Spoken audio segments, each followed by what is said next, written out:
তো আশরাফ হোসেন সাইম বলেছেন, আচ্ছা যাক, সাবিলা আহমেদ বলছেন আসসালামু আলাইকুম। জি ওয়ালাইকুম আসসালাম।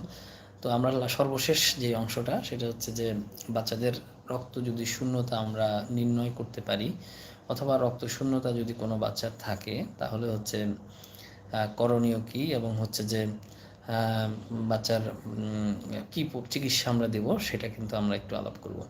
প্রথমত যেটা হচ্ছে যে কোনো বাচ্চার যদি রক্তশূন্যতা অথবা রক্ত স্বল্পতার লক্ষণগুলো দেখা যায়, আমরা যেটা প্রথমেই আপনাদের সাথে আলাপ করেছি, সেটা লক্ষণ দেখা গেলে আপনি প্রথমত যেটা করবেন সেটা হচ্ছে আপনি চিকিৎসকের পরামর্শ গ্রহণ করবেন।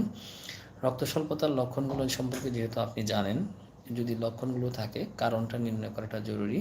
কারণ রক্ত স্বল্পতার সাথে অনেক কিছুই জড়িয়ে রয়েছে।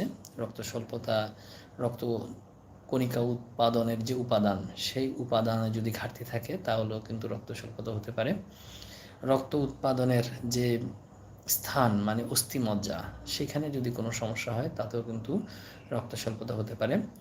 রক্ত কণিকার যে জীবন দশা মানে ১২০ দিন পর্যন্ত তার বাঁচা উচিত, কিন্তু সে যদি এর আগেই ভেঙে যায় তাহলে সেখান থেকেও কিন্তু বাচ্চাদের রক্ত স্বল্পতা হতে পারে।